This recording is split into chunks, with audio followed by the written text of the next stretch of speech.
Irmãos, não precise abrir a Bíblia nesse momento. Eu quero dizer algumas coisas para os irmãos com relação a essa palavra que nós vamos refletir, e depois nós vamos ler o texto da palavra do Senhor. É que eu quero falar hoje sobre Davi, o menino Davi, o rapaz Davi, o rei Davi, porque Davi, queridos, é impressionante, ele vencia todas as batalhas, né? Ele era sempre vencedor, desde criança. Quando Davi era ainda criança, ele venceu um leão e um urso, né? Vocês conhecem. Ele arrancou das garras do leão e do urso a sua ovelhinha. Logo em seguida, ele derrotou um gigante enorme. Um exército todo temia esse gigante e ele derrotou esse gigante. Depois que ele derrotou esse gigante, ele venceu exércitos e mais exércitos. Nunca perdeu uma batalha no exército. Ele venceu Saul também, o rei Saul, porque o Saul, depois de um momento, de um tempo, ele começou a perseguir Davi.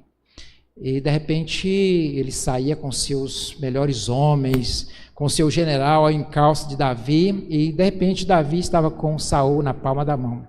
Então é impressionante quantas vitórias Davi venceu. A gente nunca vê, lendo a Bíblia, Davi voltando de uma batalha cabisbaixo, né, derrotado. Pelo contrário, lá em 1 Samuel 18, 14, está escrito assim: Davi lograva bom êxito em todos os seus empreendimentos, pois o Senhor era com ele. E lá em 2 Samuel 8, 14, diz assim: e o Senhor dava vitória a Davi por onde quer que ia. Qual o segredo das vitórias de Davi? Por que Davi vencia todas as batalhas?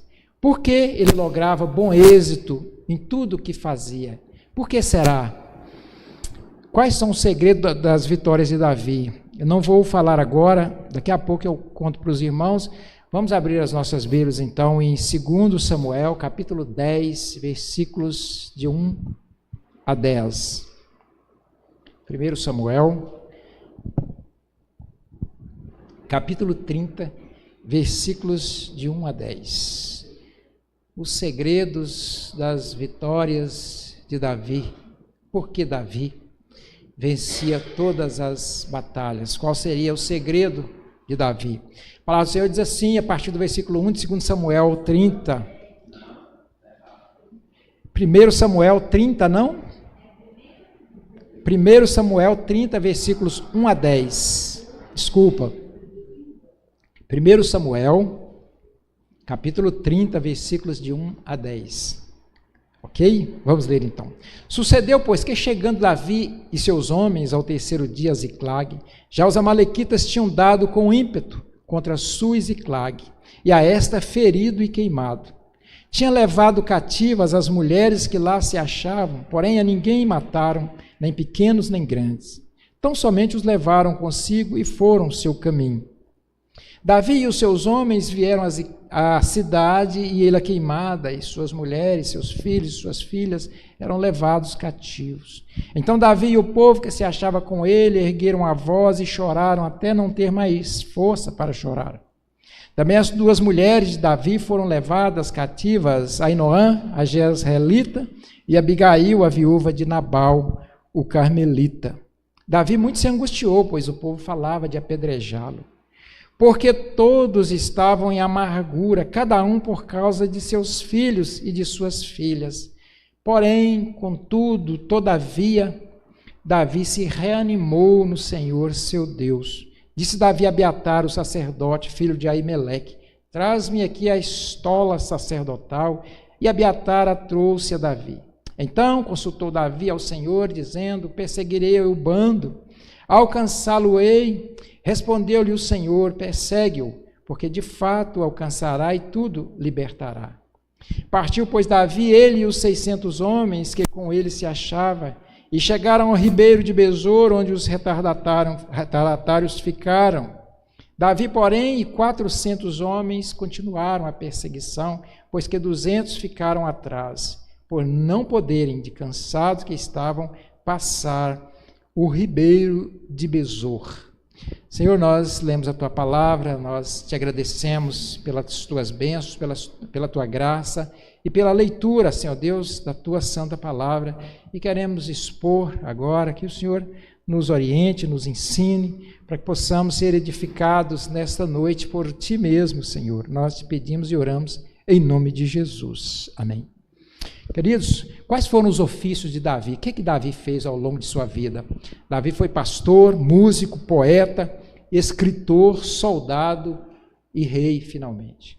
Pastor, né, grande profissão, pastor, músico, poeta, escritor, soldado e rei. Ele deve ter escrevido uns 70 salmos, no mínimo. Davi era da tribo de Judá, filho de Jessé, da pequena cidade de Belém.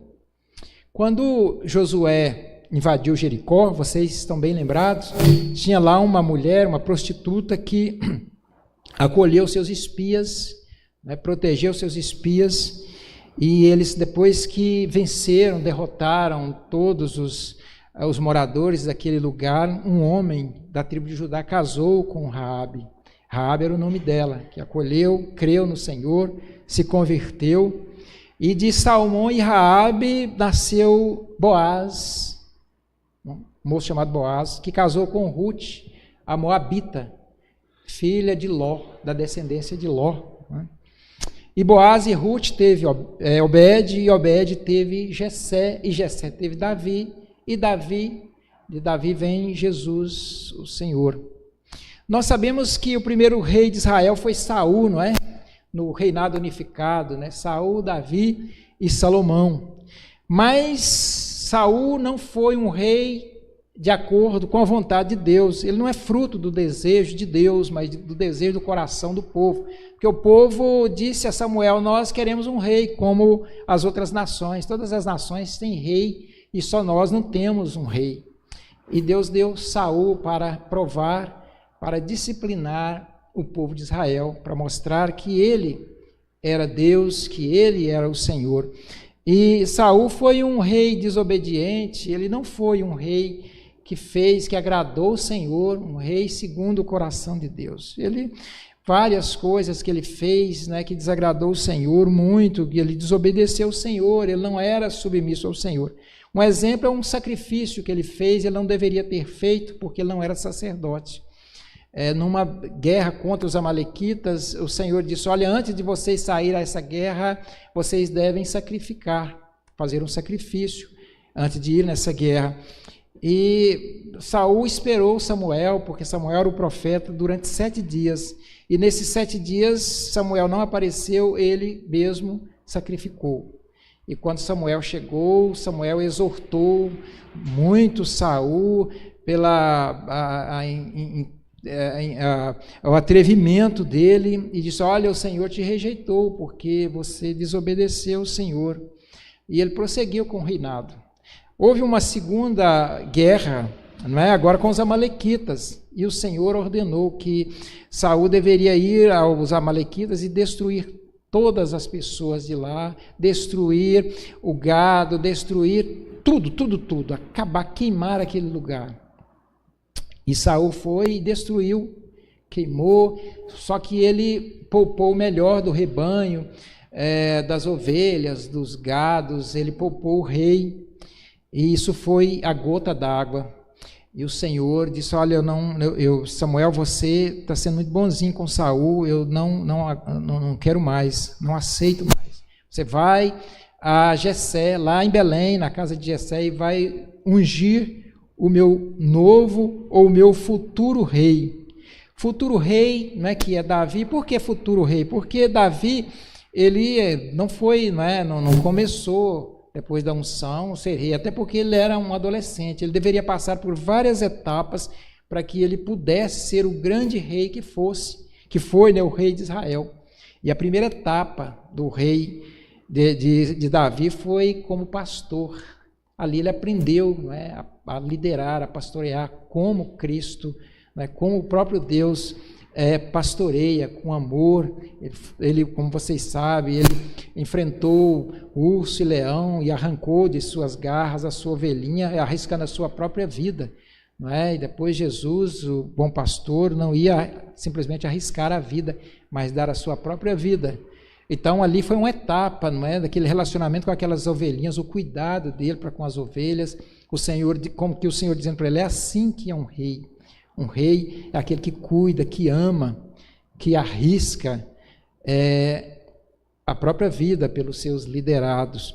A segunda etapa de Davi, nesse preparo para que ele fosse o grande rei, foi no palácio, porque num dado momento, um espírito mau se apossava de Saul, e Davi tangia a harpa, não é? E aquele espírito saía de Saul. Enfim, ele ficou ali um período no palácio, ele conheceu a nobreza, conheceu a criadagem, né, os subalternos, ele viu todas as instalações do palácio, não é? Pegou intimidade ali, aquilo não era um período de preparo para que ele fosse o grande rei. O terceiro período de preparo foi Davi como escudeiro, ele foi escudeiro de Saul, e ali ele pôde estar lado a lado com a guerra ali, ver a realidade da guerra, ele seria, né, aquele grande guerreiro, e ele precisava passar por isso, como o líder ali, o general deveria agir, né, a postura do general. Então ele passou um período ali. Perceba que Deus prepara, né, a gente para assumir aquilo que ele tem para nós. Primeiro a gente precisa se preparar, e Davi precisou passar por várias etapas para que ele fosse o grande rei. A quarta etapa foi Davi guerreiro. Davi, vocês sabem que assim que ele derrotou o gigante, ele foi, Saul colocava ele como em frente de batalha, como general, enfim, ele experimentou a guerra. Davi foi um rei guerreiro, né, um grande guerreiro, e ele precisava ser preparado, primeiro como escudeiro, mas depois na própria guerra. E a terceira e última etapa de Davi, nesse preparo para que fosse o grande rei que foi, Davi como fugitivo. Davi, em certo momento, começou passou a ser fugitivo de Saul, e ali ele pôde ver o cuidado de Deus, porque assim como ele arrancou as suas ovelhinhas das garras daquele urso, daquele leão, Deus o arrancou das garras de Saul. E ele pôde ver também a que ponto um homem pode chegar movido pela inveja, não é, pelo ciúme, pelo orgulho, porque Saul perseguia exatamente por causa do ciúme, do orgulho. Então Davi, queridos, precisava passar por todas essas etapas.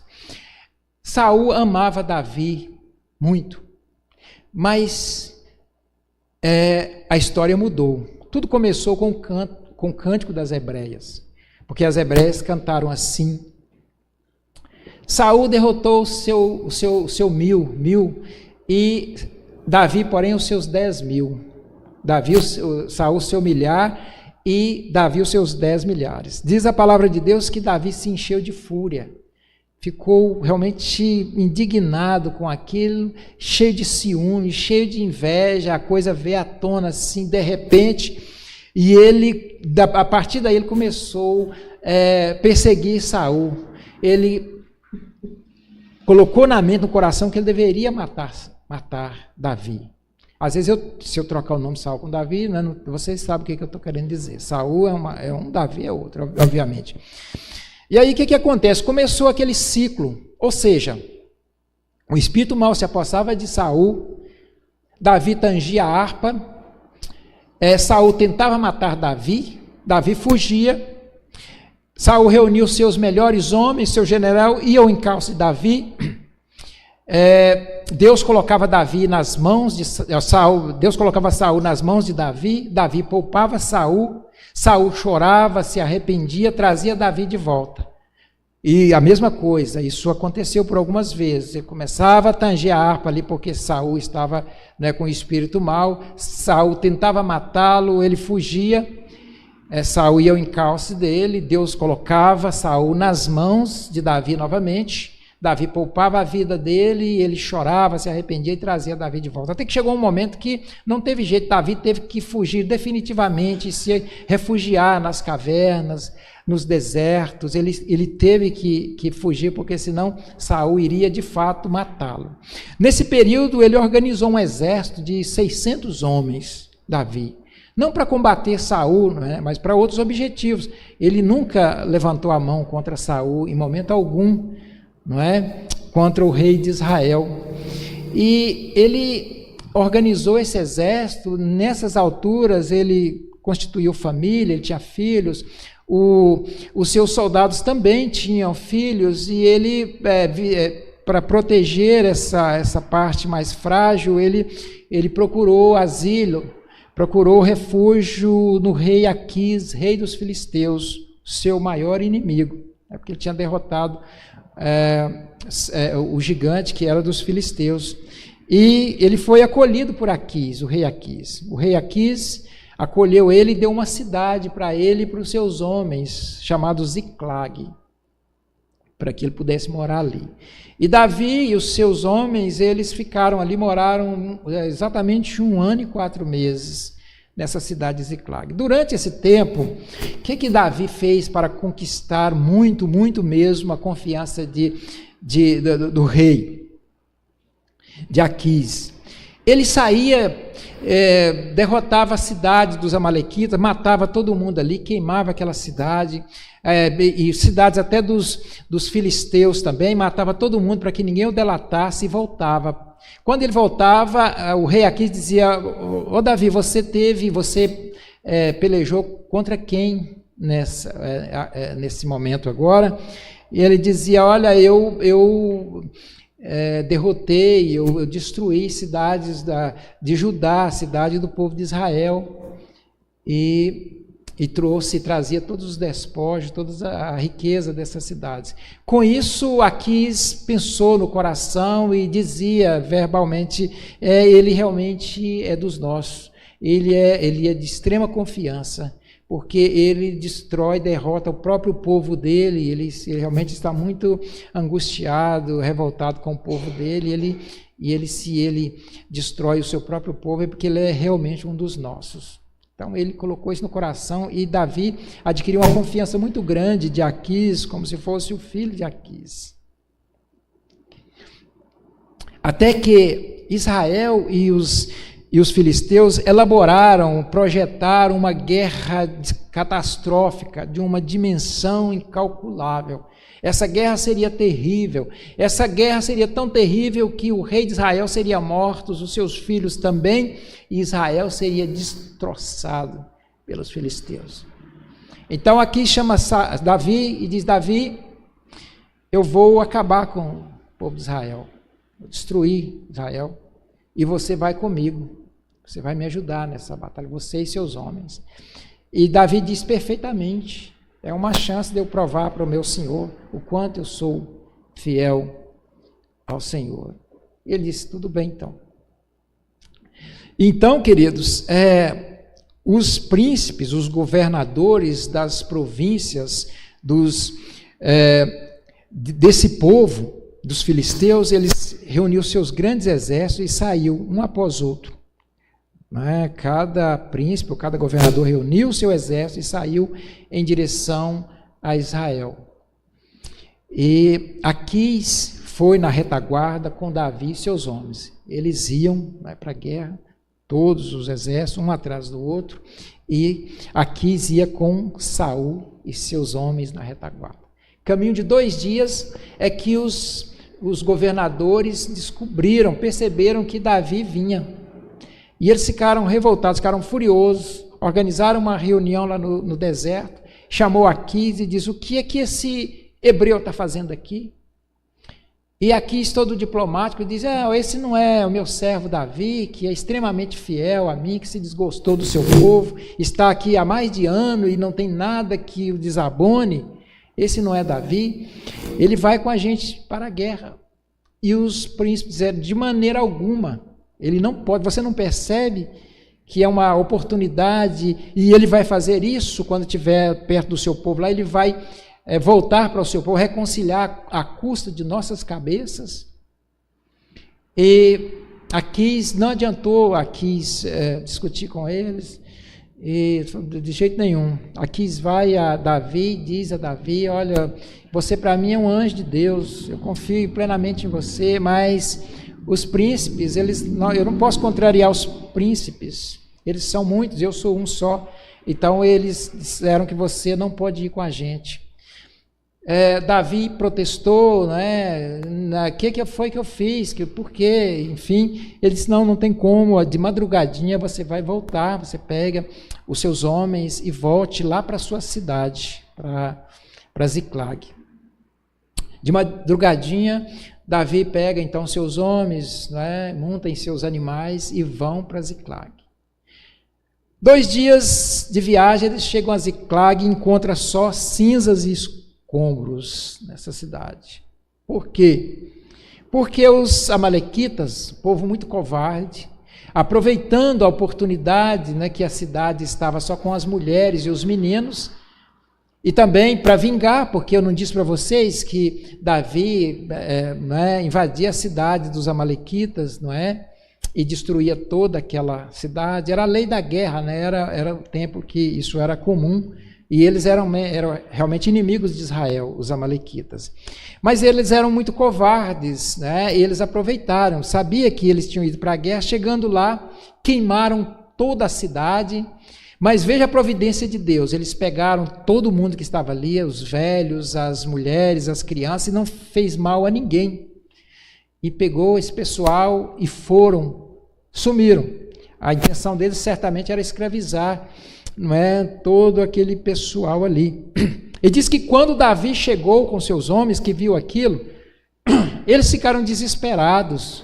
Suas mulheres, seus filhos, cadê todo mundo? Só tinha cinza. E diz que eles começaram a gritar, chorar de uma forma até perder as forças. Perderam as forças de tanto gritar e chorar. E Davi ficou desesperado, angustiado, porque agora o povo, os soldados dele, estavam pensando em apedrejá-lo. Veja a situação de Davi agora, né? Sem ninguém, na cinza.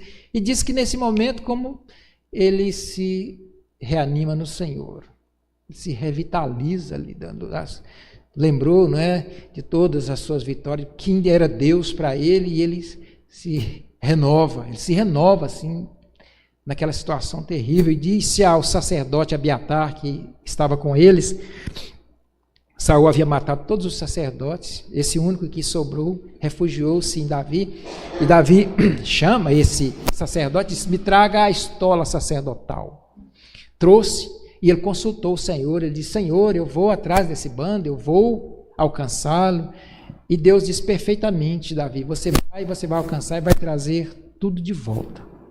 E ele reuniu seus homens e partiu ao encalço dos amalequitas. Logo em seguida eles chegaram num ribeiro, num córregozinho muito aconchegante, chamado Besor, ribeiro de Besor. Ele tinha sombra, tinha uma água agradável. E eles chegando ali, eles estavam muito cansados demais, porque eles tinham ido caminho de 2 dias, né, com os filisteus para a guerra, em lombos de animais, voltou mais 2 dias de volta, cansados, terrivelmente cansados, louco para chegar em casa, tomar um gole de água e descansar ao lado de suas mulheres e seus filhos. Chegando lá, encontrou aquela cena que nós já vimos, aquele cansaço emocional, junto com o cansaço físico, aquele cansaço terrível emocional. Então eles estavam muito cansados, tão cansados que 200 não conseguiram atravessar o ribeiro de Besor, naquele lugar gostoso, aconchegante, e ficaram prostrados.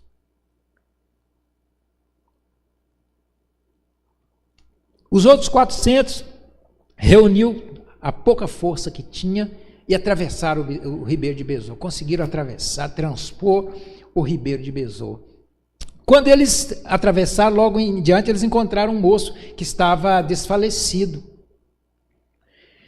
E eles deram alimento para esse moço e deu água para ele, e ele se fortaleceu. E eles disseram: quem é você? De onde você vem? E ele disse: olha, eu sou servo de uma amalequita, sou egípcio, sou servo de uma amalequita, e nós passamos por algumas cidades aí, inclusive cidade de Judá, cidade dos filisteus, e saqueamos essas cidades, passamos em Ziclag, queimamos Ziclag, e pegamos as pessoas que estavam lá e íamos caminhando, e eu adoeci, e o meu senhor amalequita me abandonou aqui para que eu morresse aqui e seguiu viagem. E Davi disse: você seria capaz de nos levar a esse bando? Ele disse: olha, se vocês não me entregar ao meu senhor e poupar a minha vida, eu levo. E diz que logo bem adiante eles depararam com aquela multidão de amalequitas se festejando, celebrando os grandes despojos que eles tinham conseguido, não só de Ziclag, mas de outras cidades. Estavam ali se alegrando, festejando, e diz que de uma tarde na outra Davi com seus homens pelejaram contra os amalequitas e destruiu todos eles, exceto 400 jovens que, montando em camelo, fugiram. Imagina a quantidade de amalequita, porque praticamente destruíram todos, segundo o texto, mas 400 fugiram, 400, a quantidade deles foi a quantidade que fugiu. E diz que destruiu todo mundo e pegou tudo de volta, ninguém estava com um arranhão. E eles pegaram não só o despojo que os amalequitas tinham levado, mas todos os despojos de toda a cidade, muita coisa, muita riqueza, e vieram jubilando, louvando a Deus, em direção ao ribeiro de Besor. Quando eles vinham jubilosos, aqueles que ficaram também, foi ao encontro deles, alegre, glorificando a Deus, para celebrar com eles, para felicitá-los.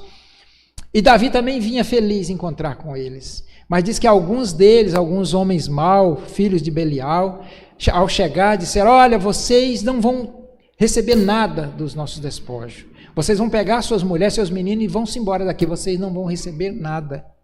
E Davi disse: não, meus irmãos, não vai ser assim. Nós não podemos tratar eles dessa forma.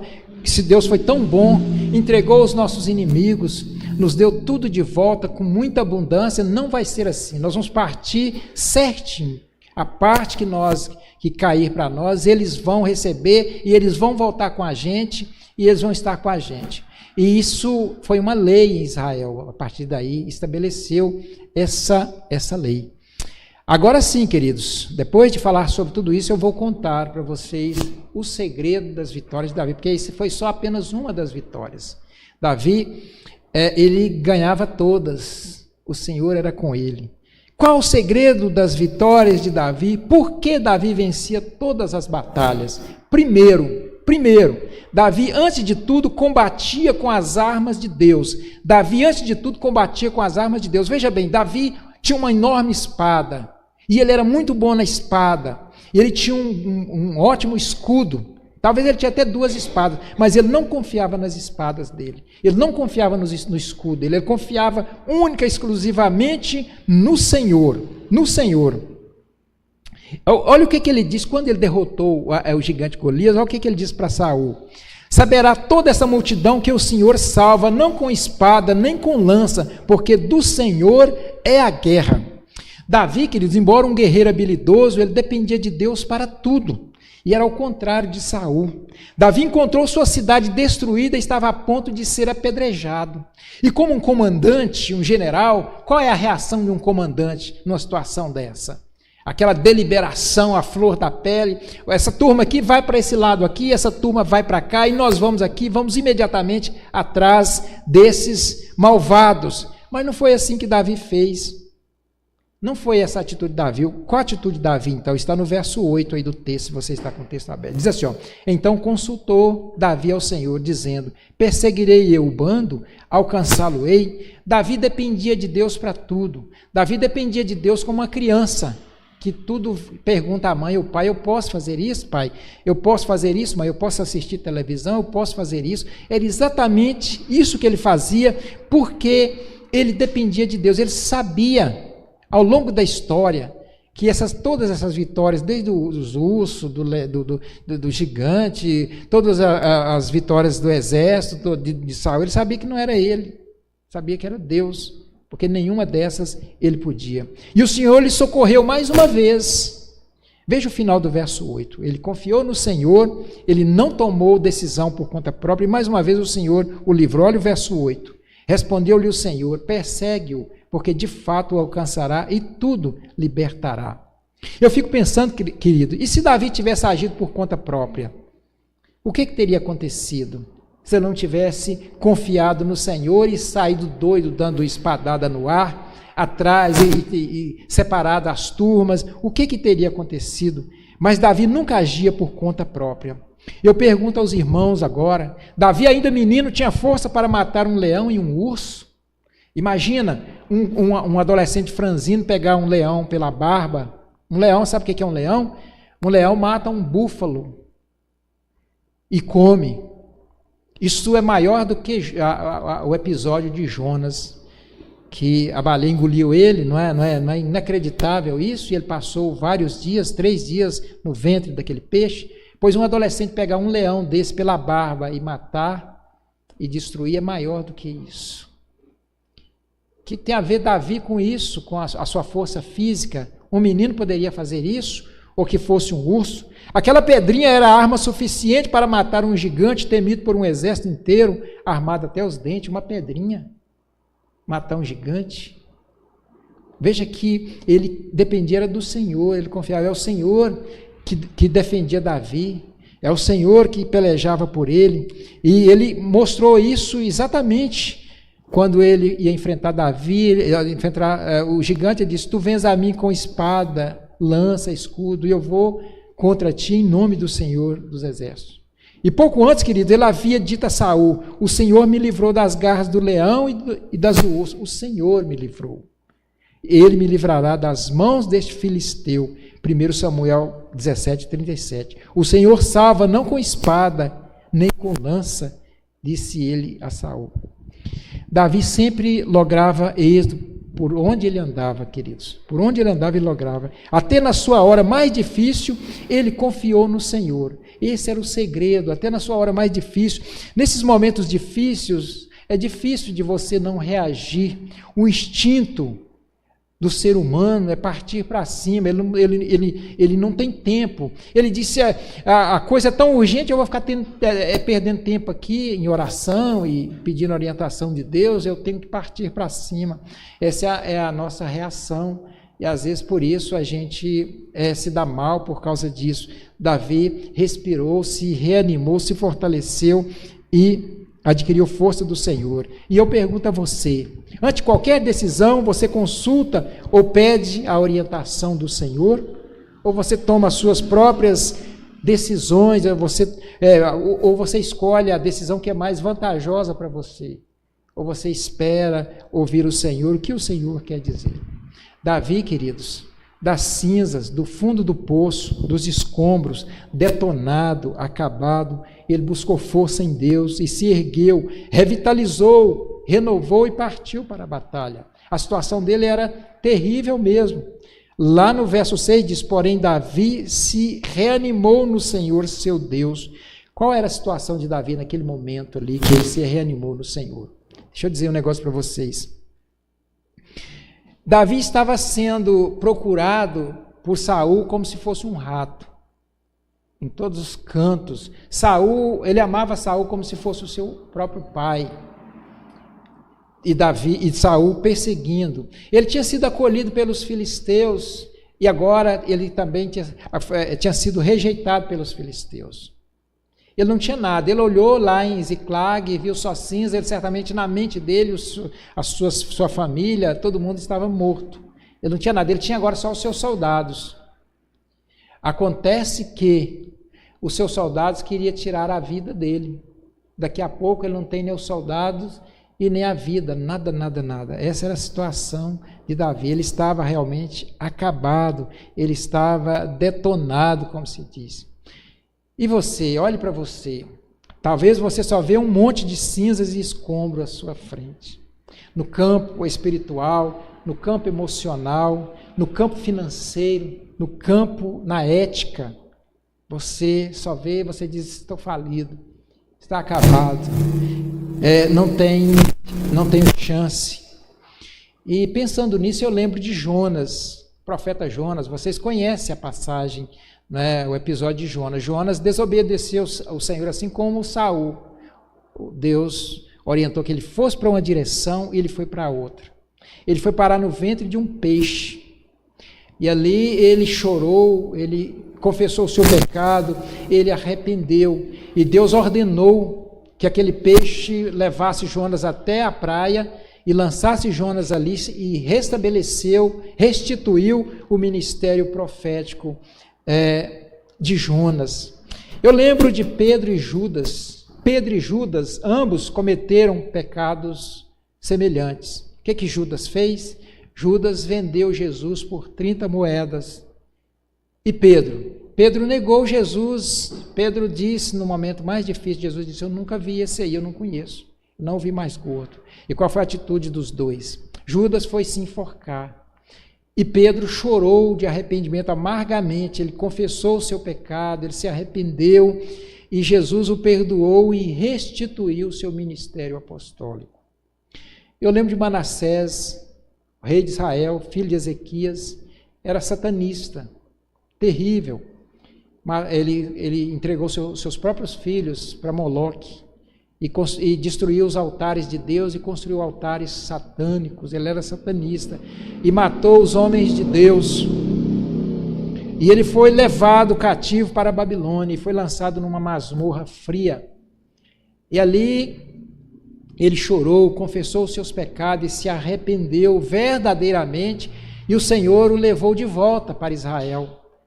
E ele, chegando lá, ele destruiu todos aqueles altares satânicos, construiu os altares de Deus, e o Senhor o restituiu novamente ao seu reinado, e ele morreu louvando a Deus.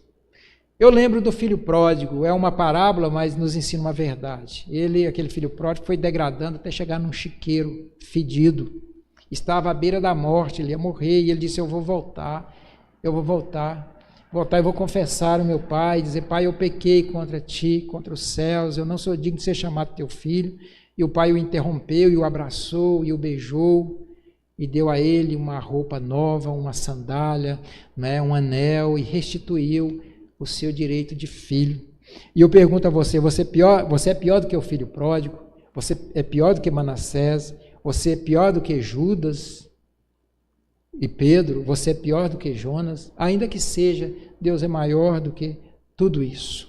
É isso que a Bíblia nos ensina. Nós estamos falando, queridos, sobre o segredo das vitórias de Davi.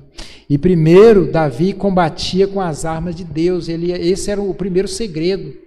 Ele não confiava em si, ele confiava completamente no Senhor. É o Senhor que pelejava as suas batalhas. Ele acreditava mesmo no Senhor. Ele entregava para o Senhor a sua questão com toda fé e descansava no Senhor, e o Senhor vencia para ele. Esse é o primeiro segredo. Davi combatia com as armas de Deus e não com as suas próprias armas. Segundo, Davi superava o cansaço. Davi conseguia superar o cansaço. Ele andava um pouco mais. Ele andava um pouco mais. Davi superava o cansaço. Olha o verso 10. Davi, porém, e 400 homens continuaram a perseguição, pois que 200 ficaram atrás, por não poderem, de cansados que estavam, passar o ribeiro de Besor. Como nós já vimos, todos estavam muito cansados. Os 400 também estavam muito cansados, tanto quanto os demais. Mas pensa se Davi tivesse juntado aos 200. Poderia dizer, realmente, não tem jeito, aqui vamos dar uma descansada, uma relaxada aqui nesse ribeiro de Besor, né, nesse lugar agradável aqui, vamos refazer as nossas forças e vamos voltar, não tem jeito. Veja bem, Davi estava aqui e a vitória estava bem próxima, porque estava bem próximo do ribeiro de Besor, né, aqueles amalequitas com suas mulheres, seus filhos, sua riqueza toda, estava bem próximo ali, e eles aqui. Imagina se eles tivessem desistido, imagina. Davi superou o cansaço, e você tem superado o cansaço? Você tem que superar o cansaço, porque a vitória está logo adiante. Você não pode, é aquele ditado, nadar e morrer na praia. Reúna as últimas forças e prossiga, queridos, em nome de Jesus. Não fique prostrado no Ribeiro de Besor. A vitória está logo adiante do Ribeiro de Besor. Você está aí, não é? Você tem direito, nós temos direito de cansar, de ficar cansado, e ficamos cansados. Mas não é o momento de parar. Não pare. Respire como aqueles homens e prossigam. Não é momento de parar. A vitória está logo adiante. Tem alguns que estão no Ribeiro de Besor e não passam dali. Prostraram-se, se entregaram, abortaram os projetos, os sonhos, a vontade de lutar e alguns até a vontade de viver. Eles realmente prostraram emocionalmente, fisicamente, e eles perderam toda a esperança de viver. Ribeiro de Besor, queridos, é zona de conforto, é sofá macio, é sombra e água fresca. O que você está fazendo para o seu crescimento? Você não pode ficar prostrado ali. O que você está fazendo para o seu crescimento? Lembre de Davi. Davi não prostrou primeiro lá em Ziclag. Olha a situação dele. A sua situação não pode estar pior do que a de Davi. Ali, quando ele via escombros e cinza, né, ele não tinha esperança alguma ali. A sua situação não está pior do que a dele, e ele revitalizou no Senhor, chegando naquele lugar ali terrível, não é? Ou melhor, agradável ali, né? Onde ele poderia, era uma tentação para ele descansar, ele não ficou ali, e ele ultrapassou o Ribeiro de Besor e logo a vitória estava adiante. A sua vitória está logo adiante do Ribeiro de Besor. Não desista, não pare. E eu repito, o que você está fazendo para o seu crescimento espiritual, intelectual, profissional, relacional, o que você está fazendo? E os seus projetos que você fez para esse ano? Você está desenvolvendo esses projetos? Não sei quais foram os projetos, eles estão acontecendo na sua vida? Por que é que eles não estão acontecendo? Sei que todos aqui fizeram projeto, não sei que projeto foi, mas você está lutando por esses projetos, você continua confiando nesses projetos que você fez em nome de Jesus e iria desenvolver. Como é que está a sua situação, meu querido? Como é que está a sua situação? Está executando os projetos que fizeram no início do ano e também já está elaborando os projetos para o ano que vem? Não pode parar. Não podemos parar, não podemos ficar prostrados, temos que caminhar, temos que levantar a cabeça, olhamos para os lados, vemos só escombros e cinzas. Mas eu repito, e se Davi tivesse, por causa daquela situação, ele tivesse prostrado, e lá no Ribeiro de Besor, se ele não tivesse ultrapassado o Ribeiro de Besor, não fique prostrado. Porque Davi superou o cansaço, ele obteve a vitória completa. Não está dando para me ler o texto aqui, mas eu quero que alguém leia o versículo 18 e o 19 para mim, por gentileza. Porque Davi superou o cansaço, ele obteve vitória completa. É o texto que vai nos dizer isso. Quem poderia ler para nós? Está projetado, eu vou ler. Assim Davi salvou tudo quanto havia tomado os amalequitas. Também salvou as suas 2 mulheres. Não lhes faltou coisa alguma, nem pequena nem grande, nem os filhos, nem as filhas, nem o despojo, nada do que lhes havia tomado, tudo Davi tornou a trazer. Querido, nós estamos falando sobre o segredo das vitórias de Davi. Primeiro, Davi combatia com as armas de Deus, esse é o primeiro segredo. Segundo, Davi superava o cansaço. Ele não ficava prostrado, ele reunia as últimas forças dele, ele partia para cima, ele lutava, ele confiava. Em terceiro lugar agora, terceiro e último lugar, estamos falando sobre os segredos das vitórias de Davi, não esqueça, Davi combatia com as armas de Deus, Davi superava o cansaço. E terceiro, Davi agia com misericórdia para com os que ficavam prostrados pelo caminho. Vou repetir. Davi agia com misericórdia para com os que ficavam prostrados pelo caminho. E nós não precisamos nem ler um texto, uma parte do texto aqui, porque você percebe o que eu estou querendo dizer, né, e qual a parte do texto que me dá embasamento para mostrar que, de fato, Davi agia com misericórdia para com os que ficavam prostrados pelo caminho, porque aqueles 200 ficaram prostrados, e Davi os acolheu, e Davi disse, não, Eles ficaram tomando conta da bagagem. Para nós aqui, é o pessoal que ficou tomando conta da bagagem. Então, Davi não abandonou. Davi recebeu os cuidados do Senhor ao longo de sua vida. Ele não podia fazer isso. Ele mesmo diz lá: o Senhor é o meu pastor, nada me faltará. Ele me dá pasto, me dá água, Ele me protege contra os meus inimigos, Ele unge a minha cabeça, Ele me dá a vida eterna, Ele me dá tudo. Ele não podia agir de outra forma. Lá em Provérbios 21, 3 diz: o que tapa o ouvido ao clamor do pobre, do necessitado, ele vai clamar e eu não vou ouvir, diz Deus. Então Davi não podia fazer isso. Esse era o segredo das vitórias de Davi, porque ele não deixava ninguém prostrado pelo caminho. E por dizer isso, queridos, o que você tem feito com aqueles que ficaram prostrados no ribeiro de Besor? Aqueles que estão enfraquecidos espiritualmente ou de outra forma, que perdeu, não é, as forças, o que você tem feito para fortalecê-lo? Principalmente nós, como igreja, como irmãos, não é? Essa é a nossa função, somos o corpo de Cristo, temos que estar fortalecendo uns aos outros, revigorando, não é? O que nós temos feito por aqueles que prostraram pelo caminho? Nós temos ido ao encontro, levantado, e o que nós temos feito, não é? Não só vocês, mas eu também, o que nós temos feito por essas pessoas? Não se abandona soldado ferido pelo caminho, porque se de fato ele for um soldado, Deus levantará homens com o espírito de Davi para reerguê-los. E você perderá a oportunidade de agir como Davi ou como Jesus, que veio na qualidade de médico. Ele veio curar. Mas tal pessoa pecou e fez alguma coisa, enfim, mas Jesus veio como médico e você é o representante de Jesus. Então não se deixa soldado ferido pelo caminho. E eu concluo, queridos, com 3 perguntas para você e para mim. 3 perguntas para nós e eu concluo. Nós utilizamos as nossas próprias armas ou utilizamos as armas de Deus? Nós sempre procuramos resolver da nossa forma, do que é mais vantajoso, ou nós confiamos, entregamos no Senhor e deixamos que Deus peleje por nós. Primeiro. Segundo, somos como Davi ou como Saul? Davi era obediente ao Senhor, seguia os caminhos. Saul era desobediente. Terceiro, nós temos superado o cansaço ou estamos prostrados e acomodados no ribeiro de Besor? Você tem superado o cansaço? Você está pensando em prostrar, em entregar os pontos, em pendurar a chuteira?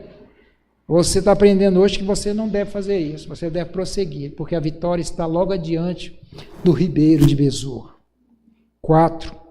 Nós agimos com o espírito de Davi ou com o espírito dos filhos de Belial, para com os que prostraram no ribeiro de Besor?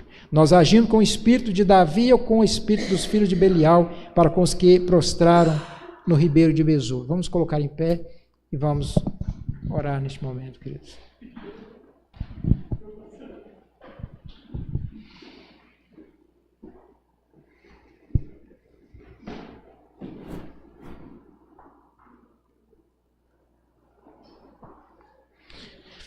Senhor, nós te agradecemos pela tua palavra, Senhor, exposta, e a nossa oração, nosso pedido é esse, Senhor, que o Senhor nos ajude, que o Senhor nos dê força, Senhor, que nós possamos aprender a confiar no Senhor. É tão difícil, Senhor, tem certos momentos que nós queremos decidir por conta própria e resolver da nossa maneira, mas nós precisamos confiar no Senhor e precisamos da tua ajuda para que possamos fazer isso, Senhor. Nos ajude, nos capacite, Senhor.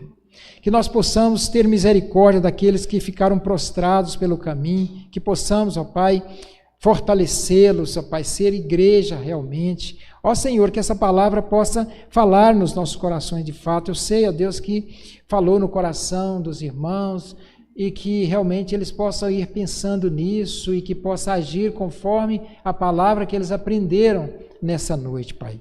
Nos abençoe. Obrigado por essa orientação, obrigado por essa palavra que é do Senhor e não nossa. Nada somos, é o Senhor é que fala, o Senhor é que age. Deus, nós somos apenas instrumentos do Senhor. Muito obrigado, a Deus, pelos irmãos que estão aqui, por aqueles que estão ouvindo também nesse momento e por aqueles que irão ouvir esta palavra. Nós te agradecemos por tudo e oramos em nome de Jesus. Agora, queridos, que a graça preciosa do Senhor Jesus, o amor do Pai e as consolações do Espírito Santo da promessa esteja com todos vós, em nome do Pai, do Filho e do Espírito Santo de Deus. Amém.